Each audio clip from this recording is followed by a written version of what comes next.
We got problems, second set of chapter 3 problems, right? There will be a quiz I'll send out right after this. And there's absolute deadlines now. We're getting near the end of the quarter, right? I sent a message to the distance learning students. Did I send it to you guys? A message about absolute deadlines? I can't remember. Okay, well, on the quizzes, it's clearly posted, okay?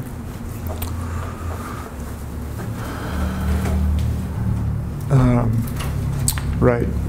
Okay, so let's look at these problems. These are flexural, the second part of the chapter, right? Flexural waves. So the first one, you know, what enters into flexural waves is this geometrical quantity here called the radius of gyration. And here it's defined this way. This is the square. Kappa is the radius of gyration. And the bigger this value is, the stiffer the rod's going to be for flexural waves. That's why it enters in here. So here's how it's defined, the square of it. And we want to establish the value for a circular rod, uniform circular rod, uniform rod of circular cross-section. So the bending motion, this is the neutral flame right here, and it bends, and this is the quantity we have to calculate. The area is, of course, just pi a squared, the area of a circle. The element of surface area here, this element of surface area we'll take to be this thin rectangle here. The rectangle has some width dx, and this distance is 2 times x, as you can see here, where the coordinates x and y correspond to a point on the circle here. So the area is going to be the width times the length. It's given by this. We'll go to one variable here, y. So because this is a point on the circle, x squared plus y squared has to be a squared. So this has to be true for x. We'll substitute it into here. And then you get an integral that doesn't look like you can do it. And maybe you can directly, but usually we just look for a trigonometric substitution in cases like this. And this will work, converting, transforming from y to theta, where we measure theta from here. So you can see that y, this distance, is going to be a times the sine of theta. The element of surface area is 2 times x, which is given by this. And then we have a differential here, so we take the differential of this, it turns the sine into a cosine. So the element of area ends up being this. When you put all this together,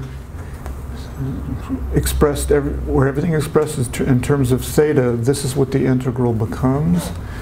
And how do we do this? Well, you want to recognize here that there's a sum formula, or a double angle formula, however you want to look at it.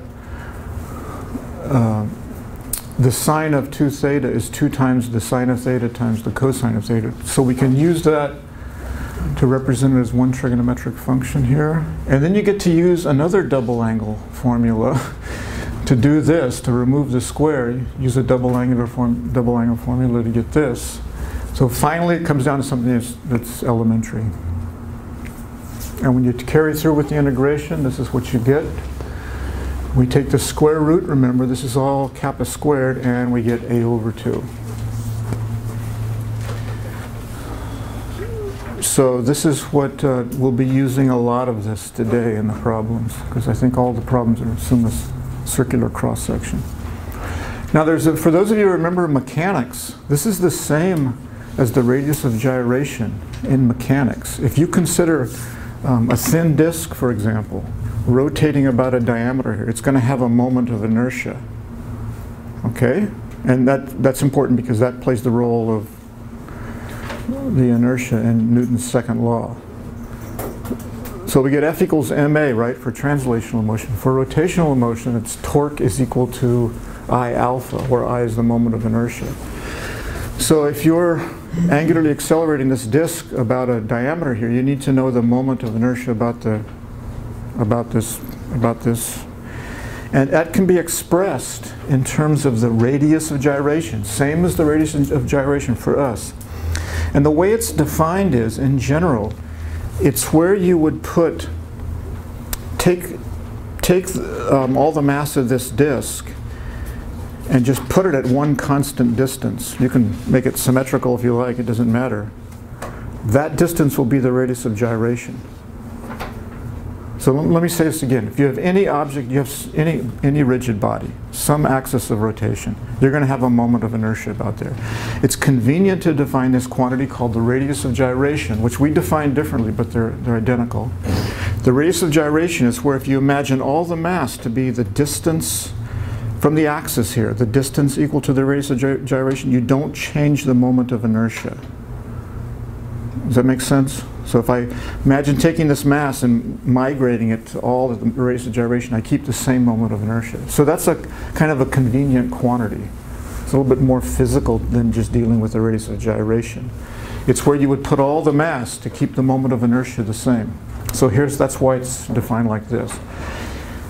So the moment of inertia about here, this can be done directly, or it can be done with something called the perpendicular axis theorem once you know the moment of inertia about here, which everybody remembers. What's the moment of inertia about the axis of a disk? 1/2 the mass times the square of the radius. You guys remember mechanics? You know, balls hitting mechanical things? Okay. So anyway, I just want to point out there's another way of looking at it. The moment of inertia is given by this. So I can take this 1/4 here and put it inside the square, and I get the mass times the square of a quantity. That quantity will be the radius of gyration, and we get the same answer. When I bring the 4th inside the square, it becomes a 1/2, so we get the same answer. Okay, any questions about that? I know some of you guys took mechanics from me, right? I guess it was the first mechanics course. That was a long time ago. Yeah, okay. All right. Okay, any questions about this? You can use the polar coordinate as well, right? Use rectangular indices. For this? Yeah. Well, eventually we did, yeah. Oh, yeah, I know what you're saying. You can immediately start off dealing with polar coordinates here.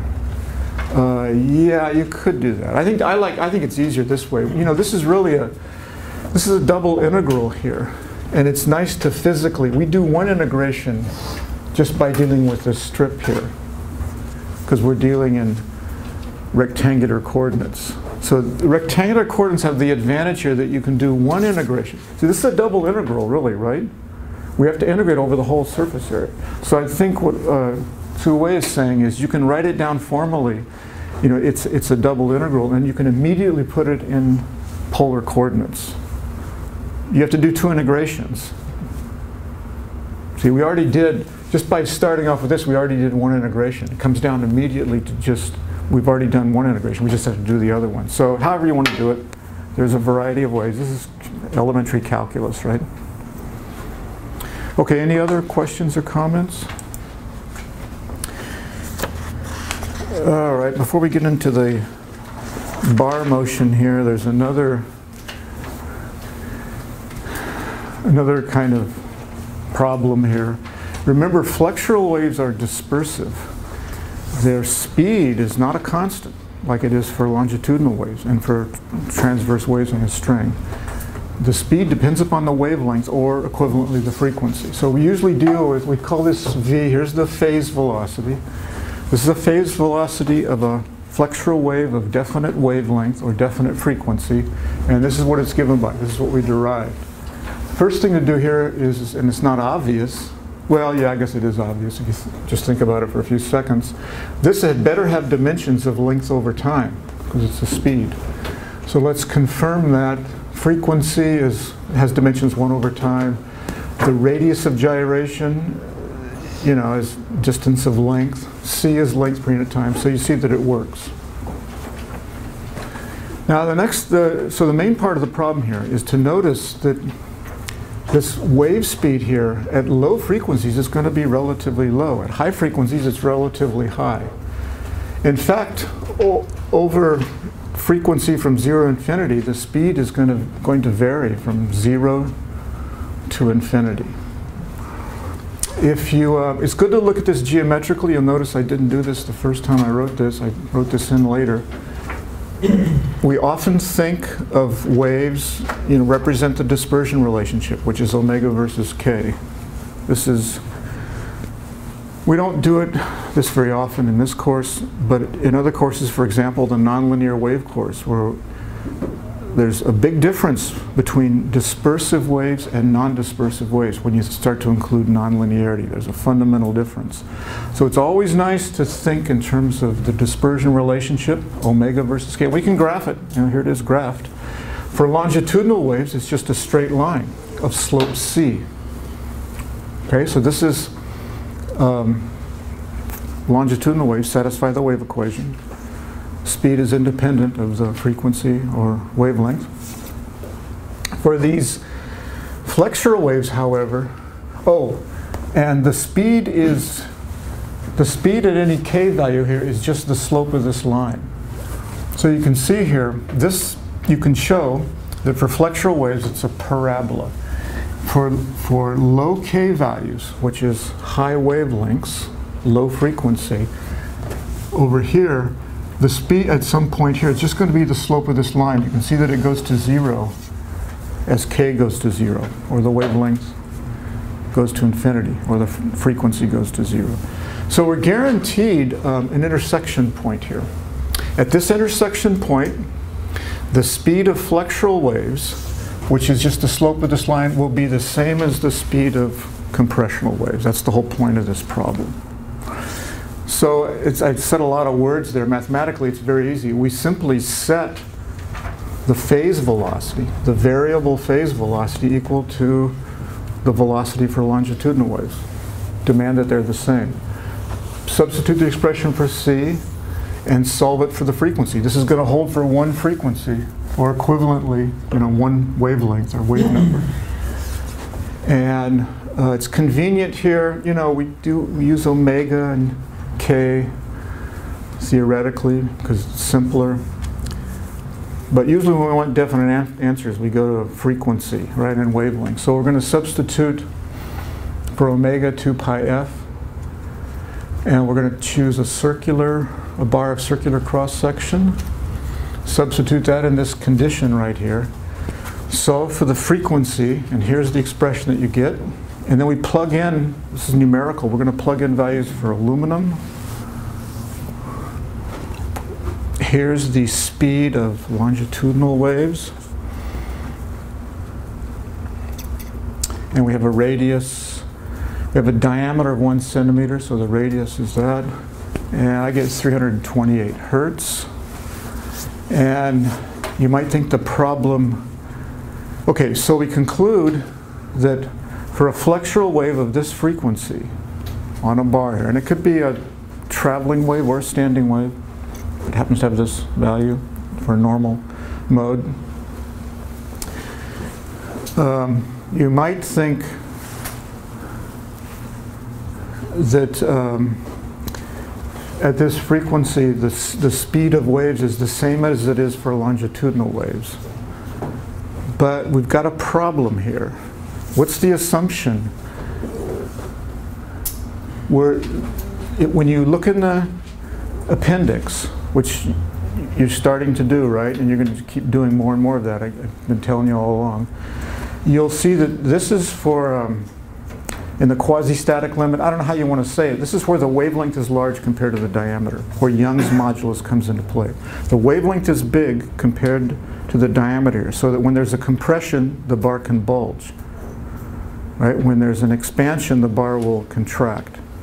If it were small wavelength, it would be like bulk medium with no boundaries. And there, it only can be unidirectional motion. You can't get this bulging or contraction. So the point of this is we'd better check the wavelength here of the longitudinal waves. And when you do that, I don't think KFCS noticed, I don't think they were aware of this. That's just simply going to be the speed of the waves divided by the frequency that we found here. And what you get is 1.6 centimeters. The diameter of the bar is 1 centimeter. So the wave speed here, the longitudinal wave speed, will be between the long wavelength limit and the short wavelength limit. This is the speed of waves in what we usually say, and what I just said before, in bulk medium, where you have effectively no boundary. So I get that when I have a longitudinal wave in a bar and the wavelength is small compared to the diameter. It's effectively an infinite medium. And it's stiffer because we don't have this bulging or contraction. You can see this, the greater stiffness means greater speed there. So you look at this is in the appendix too. Same appendix. So it's going to be somewhere between here. Right? So this is not real accurate. And I just realized something, and I should have realized this before. Do we trust this value?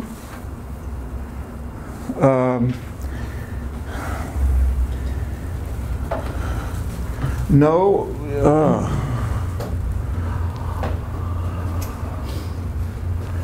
Okay, I have a little bit of work to do.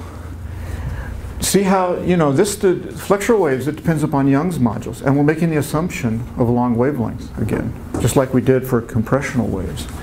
So this is going to be, because the wavelength is not long, this is going to be bigger. This is not going to be right. This is not going to be right. I doubt if they're both going to... see, what I need to think about is, it's easier to think about the longitudinal waves. Well, let me just, I'll work on this, and if I come up with anything, I'll send out an email message. We're making an approximation in both places, for both types of waves, flexural and compressional, because the wavelength is not large.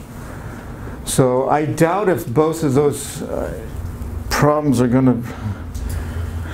I have to think about it. Let me think about it. I think there's going to be a problem here with this answer. All right, any other questions about this?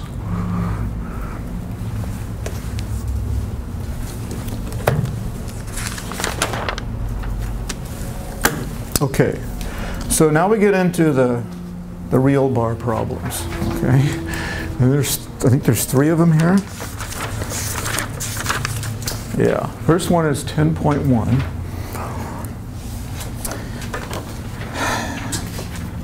We have an aluminum bar that's simply supported. Anybody know what simply supported means? I don't know, maybe they explain it in the textbook. I didn't bother to look.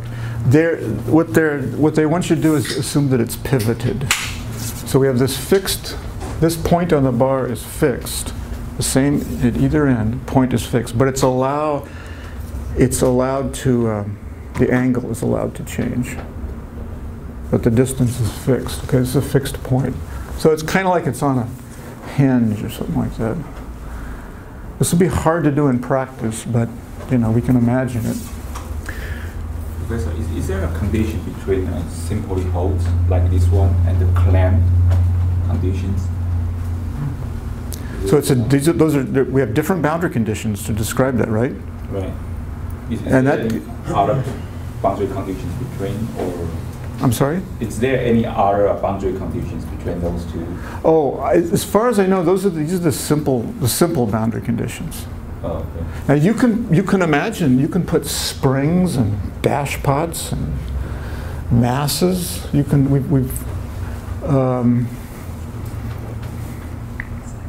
right? See, I'm a little confused right now because I was just working on the quiz.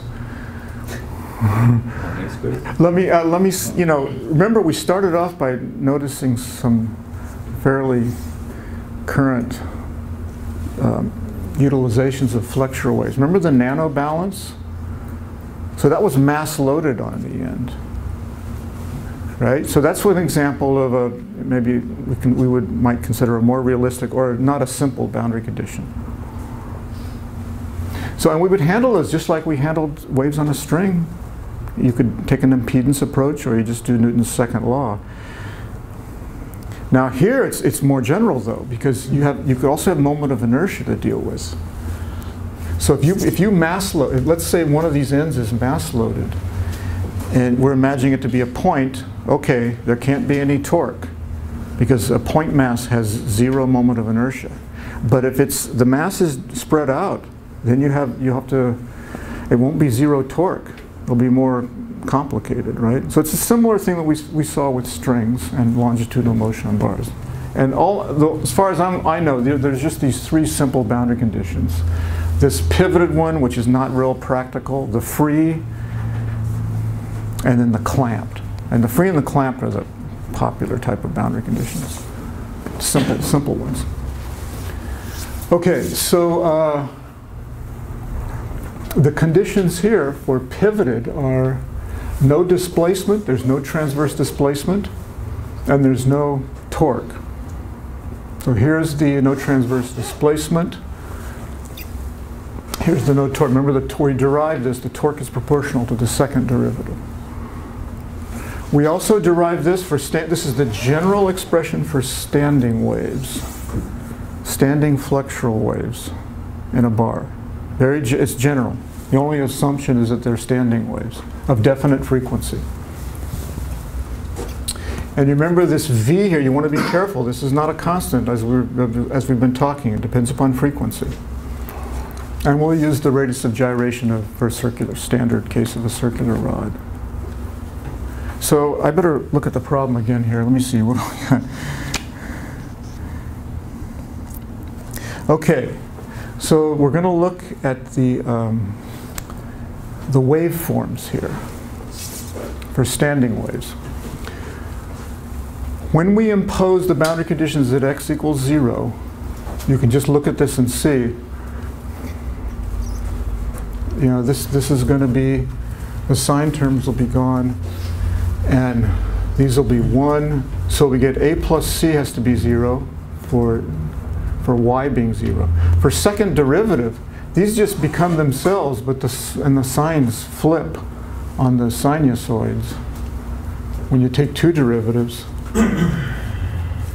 So these two signs will flip, but we're evaluating now at x equals 0, so this is not going to contribute.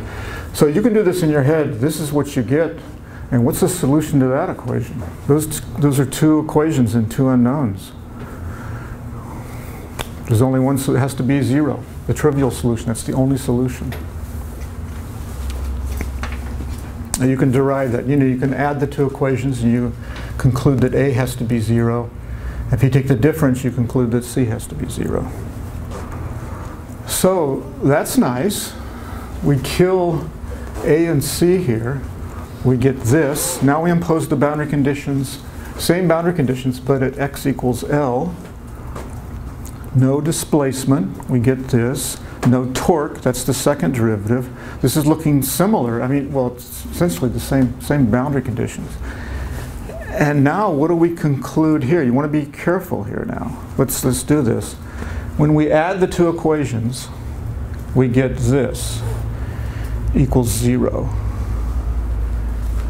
Okay, what do we conclude from that? Remember that the hyperbolic sine is not a periodic function. It's only 0 at omega is equal to 0, which we're not interested in. Okay, that would be a 0 frequency mode, perhaps a translational mode, right, as I think we saw before. So we have to conclude here that B is equal to 0, right?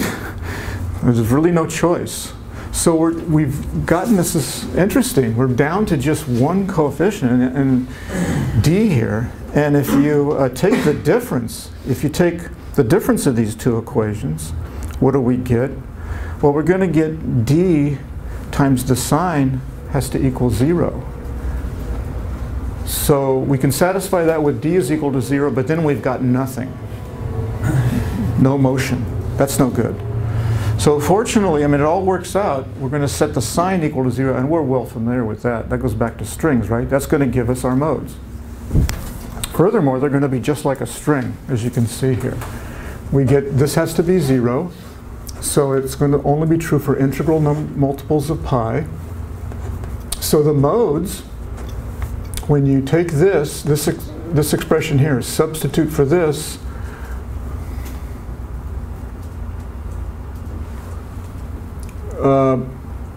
all right, so there's a little bit of a mistake here, right? Does anybody recognize the mistake? V is dependent on omega. No, no, we're not. And by x over L. Yeah, I'm missing, oh, wait a minute. Maybe it's not a mistake. So we're evaluating x at L, and we get omega L over V. Yeah, I think this is right. This looks right. So we conclude here that this argument of the sign here has to be an integral multiple of pi. Yeah. So when we go back to our waveform here, y is a function of x, omega L over V has to be in pi. If you go back and look at that on the previous page, we get this argument.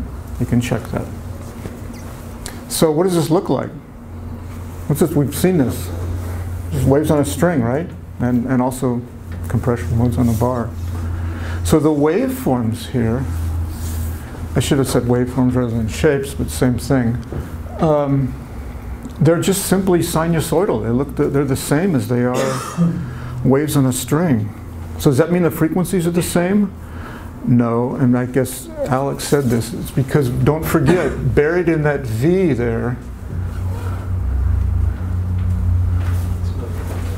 if we look at the frequencies here, from here, there's a frequency in that V. So the frequencies are given by, you see the frequencies are given by this, but there's a V in there, and if I substitute for V, we went through this before in lecture. Now you have to square this and solve for the frequency, and the effect of all that is that the frequencies go like n squared. So they get farther and farther apart. And you actually saw this on the analyzer in the lab last Friday, right? In fact, this is how you could rule out some other possible modes when you were looking at the flexural modes. You look along there and you get these peaks or resonances. They're getting farther and farther apart, and all of a sudden one doesn't get farther apart. It's not going to be a mode. How many people encountered that? It often happens in the lab, right? So, and also because you do the flexural waves last, usually you know the other frequency, so you can identify it. But after a while, you look at these spacings. You know they have to get farther and farther apart as we derive this. We derive this in class for a different situation, different boundary conditions, but it's similar here. They get farther and farther apart. So the modes are not harmonic. They're not multiples of the fundamental. And the best integer multiples of the, well, that's actually an incorrect statement, isn't it? Because n's an integer, so I guess n squared is an integer. So they're not consecutive multiples of integer multiples, okay? So usually this is the best way to write it. You know, I've told you for weeks now that the fundamental in acoustics, the lowest frequency mode, is almost always important. Here's yet one more example. We've seen this before. It's not an n here, it's an n squared. So they're not harmonic. And you can see they're going to get farther and farther apart. I guess they asked for, we can calculate. So this is nice, you know, once you know the fundamental here, you don't have to worry about the other modes. You can just get them by multiplying by n squared. So here's the formula for n is equal to 1, which we get from here. Oh, and something interesting here is this approximate? Remember for flexural waves, remember, as long as you're not near the fundamental, usually, it depends on the boundary conditions, but it's approximate because of the hyperbolic functions. We don't have, those are not here. I mean, their effect is buried in we have a dispersive wave system. But this is exact here for a pivoted in. There's no approximation. You know, you can take, you know, this is exact for the fundamental. We don't need to make any approximation because it doesn't depend upon any hyperbolics. It comes right from here. It comes right from there.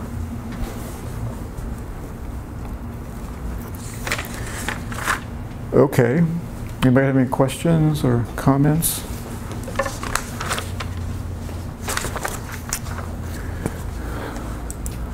Okay, so the second one here, second bar motion type problem is the first one we considered, right? Clamped free. So it's aluminum, it's 1 meter long, it's got 1 centimeter radius. Find the frequency of the lowest mode. Okay, the lowest mode is where this one it kind of flops like this, right? It's going to be the lowest mode. No interior nodes. We solved for the spectrum here. And in this case, you know, it's not exactly n squared, is it? And in fact, quite a difference for the fundamental. The next mode up, though, already pretty quickly becomes like an integer squared. The fundamental is going to be just given by this, and we know these numbers. See the radius of gyration I substitute in there, the speed of sound, the speed of waves. You know, I keep saying speed of sound for aluminum when we're talking about the compressional modes, and that's, I don't know if I told you guys, but that is, we're going to find out next quarter, that's just as sound as, that is sound for a bar. Okay, sound we usually think of as in a fluid, but it's a small step when we're dealing with compressional waves in a bar. It's essentially sound. So people will call that the speed of sound. And I keep correcting myself because we haven't talked about sound yet, but it is essentially identical to sound. So if you have, for example, air in a pipe, the motion it's doing is compressional and expansional type motion is going on here. It's just like a bar, modes of a bar. And the wave equation describes it. So people often refer to this as the speed of sound. It's understood for a bar. It's understood you're talking about the compressional and expansion waves. Okay, so we get a frequency here, flexural waves, typically low frequencies. As you know from the lab, typical frequencies for compressional expansional can easily be kilohertz, right? But these flexural waves are down, typically. Here it is, this is not much at all, 14 hertz. And I did demos in class too, you know from that. Okay, so I've forgotten the problem now, let me look at it again. Find the lowest frequency of transverse vibration. Okay, so it's the free end as a displacement amplitude here. So we're talking about the fundamental, and it's 5 centimeters. So it's going like this, it's flopping around. It always has zero displacement and 0 slope here. That's what we mean by clamped, right? It's going to have 0 slope here. It's going to be flopping back and forth. And if the amplitude is 5 centimeters at the end here, that makes the motion unique. Once we know one amplitude anywhere, it's going to nail it down. Before that, it could have any amplitude, as long as the description remains linear, as long as the linear approximation holds. We can have any amplitude on the end here, but we're nailing it, it's specified now. So that's going to give us a precise, unique waveform.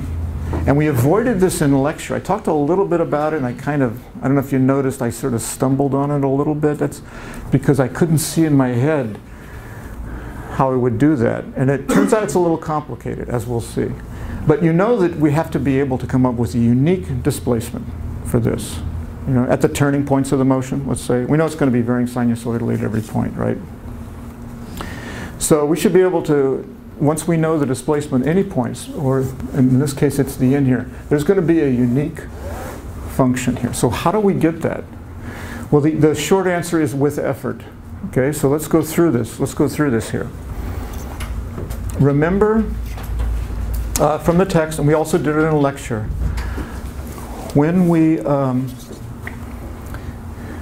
impose the boundary condition, the clamped boundary conditions at one end here. Oh, I never talked about this, but can you have a clamped clamp bar? And why not? Yeah. Maybe I should go back and change the quiz. Yeah. So there's nothing wrong with that. Typically what kind of frequencies do you think you're going to get? Higher. Yeah, right, higher. Higher than even just pivoted, right, because you're clamping it. But you know, it can be solved. I never solved it. I don't think I've ever solved it. And I don't, well, maybe it's a problem in the book. I don't know. All right, sorry, it just hit me all of a sudden here. But we're doing clamped free. So we start off with a general, remember back the A, B, C, D? The general equation, we talked about that, we derived that in lecture. We also derived this. When we impose the clamped boundary conditions, it becomes easy to see that this is what you're going to get. Okay? Now, there's going to be some algebra here, so I don't want to keep writing this argument. So when I write this, it's understood here that from now on, it's understood that this means omega x over, this is with argument omega x over v, where x is equal to L.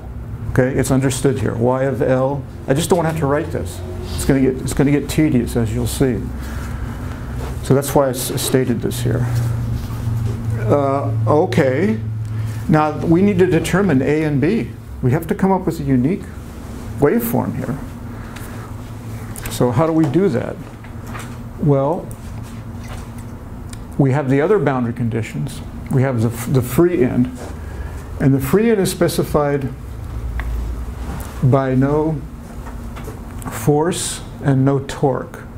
And the torque is easier to deal with. The torque is no second derivative. Okay, y double. This is the no torque condition. Can't have any curvature there because it's not acting. It's got no moment of inertia to act against. So the zero force is the third derivative. We don't need to deal, we're actually not going to deal with the third derivative being equal to 0 because that's going to give us the spectrum, the frequencies. We already know the frequencies, right? In fact, we're just dealing with the fundamental mode here. We know the frequency. Here it is. So we actually only need to deal with one of those boundary conditions. The easier one is the second derivative. So when you do this, when you impose this boundary condition at the right end here, on this, we're going to get an equation in A and B. All right? So, in other words, we can find B here. Once we know A, we can find B.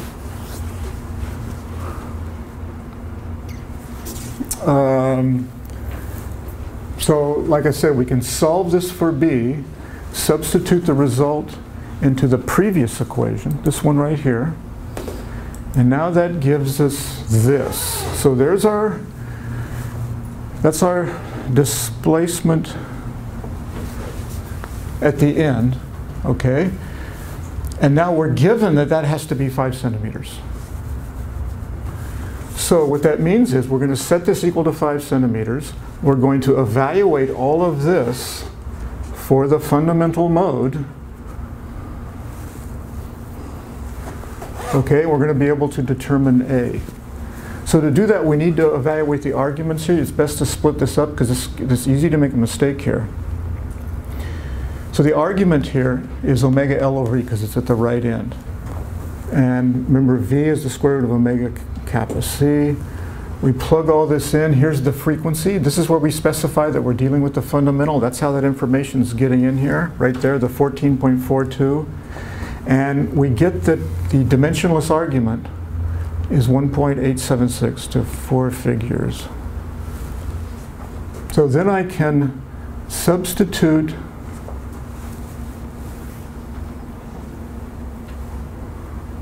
so I'm just summarizing here. What's going on here? Oh, sorry, we've canceled. We might as well canceling the L here. And I get this. So now we stipulate this 5 centimeter displacement here. And we put in the value of omega L over, ooh, whoa. We got a problem here. I didn't notice this. Oh, okay. It's 1, yeah, L is equal to 1. Okay. So I should have, God, I don't like the way I did this. It's actually right, though. This is a little confusing here. But this is right, because L is equal to 1. Thank you, whoever said that. So we're okay. It's a little confusing. If these were all typed, I would go back and make it look nicer. But they're not typed. So anyway, it's right. It's correct. And here's what we get. We get one equation and one unknown, A. And look at what A is. It took me a few years to recognize this, but you'll notice A is to 3 figures. It's just 1/2 of, assuming this is precise, assuming we got 500 there, it's just 1/2 of the A coefficient is 1/2 of the displacement at the end. Does that make you feel funny? You know, that's, well, like I said, it took me a few years, but I realized, well, why is that? Well, I'll let you, if you're interested, I'll let you play with this. I don't think this is, it's generally true that the A coefficient here is 1/2 of what Y at L is. I think it appears to be a coincidence. I just wrote this in. It appears to be a coincidence for the fundamental mode. But if anybody wants to play with this, please be my guest and let me know. Let me know what you find. It just seems suspicious. In physics, when we get numbers like this, we wonder, oh, there's something more general going on here that we don't recognize. For example, and I played a little bit with this, it could be, let me say this again, it could be true that no matter what mode you're talking about, that you always get A being 1/2 of Y at L. I don't think that's true. I played with this. So that's why I'm saying that it seems to be a coincidence. But I feel very uneasy about this. It's too simple, right? It's too simple. So all I can say at this point is it appears to be just a coincidentally simple. Okay, now that we have A, and you can see the process is not real short here. Now that we have A, we can plug it back into here, right? We can find B, and now we have our waveform. Now we have our waveform for all of X, because we know A and B. And you can plot it if you want to. We know what it's qualitative, we know what it's going to look like. But I think the importance, and here I give the values, here's the value of B. It takes some effort to get the waveform out of here, you can see. This is not real simple. But it's doable, right? Okay, any questions or comments on that problem? Okay, so there's one more here. So now we have a free. This was the second example we did in lecture. We did clamped free first for flexural waves. And then we did free. And so we're given a specific situation here. This time it's a steel rod. Same appendix, right? And if you're not well familiar with this, you will be. We look up steel. What's the fundamental frequency? You know what it looks like? It's going to look like this. Okay, we got 2 interior nodes. It's going to look like that. And it's straightforward. This is the fundamental frequency. And you remember now it's more accurate because the nature of the graphical solution.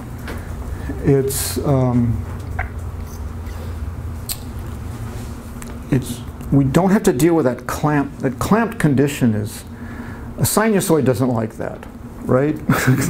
No zero value and zero slope. We don't have that here.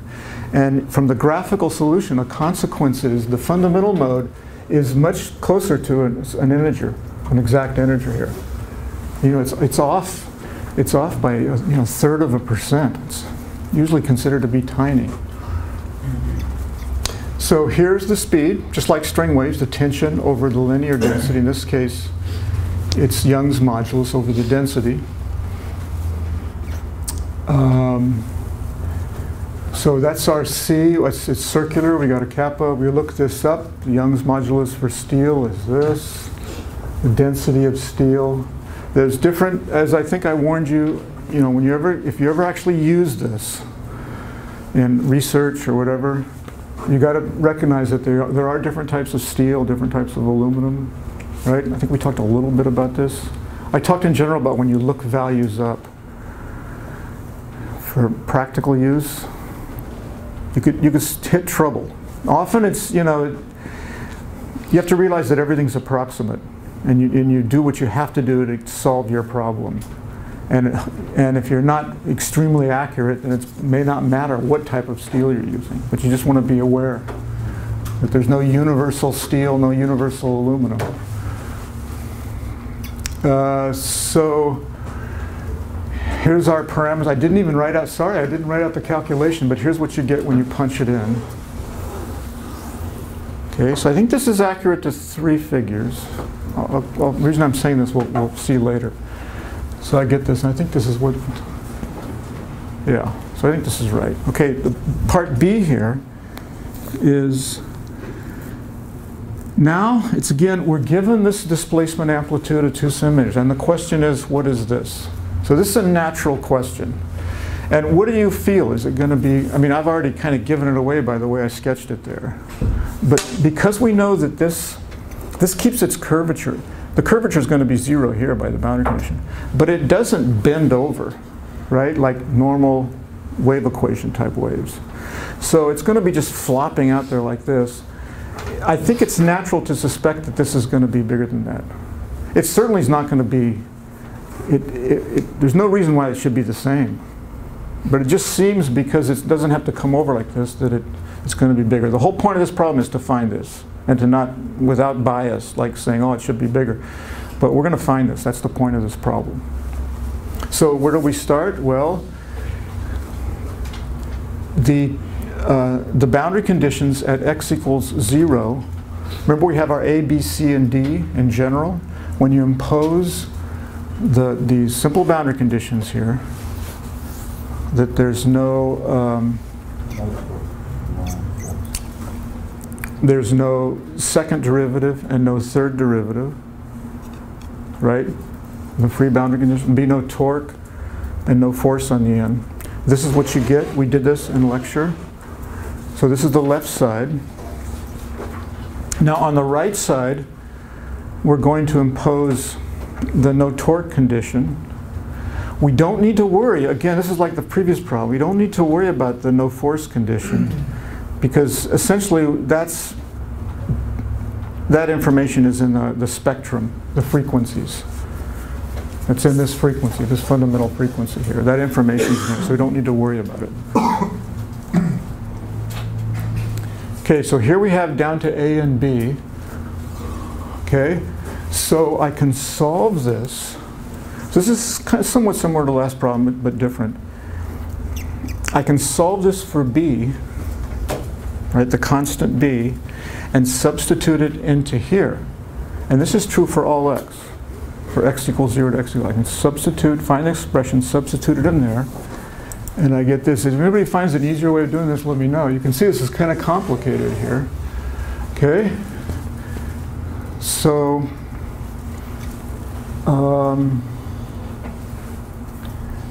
we're going to need to know what, we don't know A. And how do we know A? What's the information that's going to give us A? It's this 2 centimeter displacement of the antinode right here. So we have to get that into our equation here.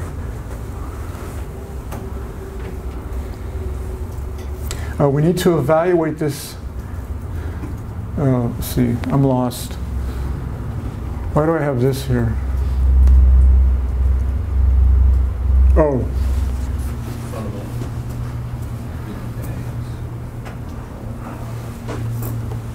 Oh, because it's here.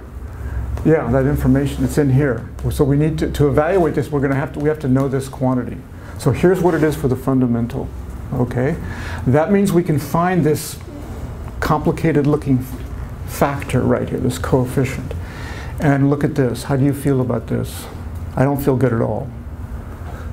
It's really close to 1. It's too close to 1. It's just, Now it could be, you know, we're dealing with hyperbolics, they asymptote, I don't know, they can asymptote. But I'm a little concerned about this. And you might say, well, wait a minute, you told us that you got this to 3 figures. We're doing everything to 3 figures here. Shouldn't this be accurate? Well, we got hyperbolics in here. We got exponentials. So just because you're doing things to 3 figures, you know, exponentials can give you a much bigger number. I don't know. I wouldn't trust. I'm not going to trust just counting significant figures here. So this could actually be precisely 1. If anybody gets interested and you do this, let me know. Okay? I'm trying to get you to do the work, right? So, and sometimes it'll happen. A student will just say, "Oh, I got to know the answer to this." This is the way research becomes. Every day, I got to know the answer to this. I got to do this. You're just not going to be satisfied. So I'm hoping somebody will get interested in this. Just let me know, okay? So what remains here is to demand, here's our waveform. Okay, we've evaluated this, here's our waveform. To demand at x over, we get 2 centimeters at x equals L over 2. So when you demand that, you can find this coefficient of A. You can find the coefficient A. Okay. Once we know A, we know that's it. We know our waveform. We can then evaluate this at x equals 0 or y equals L. It doesn't matter. It's symmetric, right? And we find this. So what's the answer to the question? The qualitative question here. This is bigger than that, and in fact, it's like 50%, or it's substantially bigger, which I think is somewhat intuitive, but I don't know. All right, anybody have any questions or comments about this? Okay, so tomorrow we start the final chapter.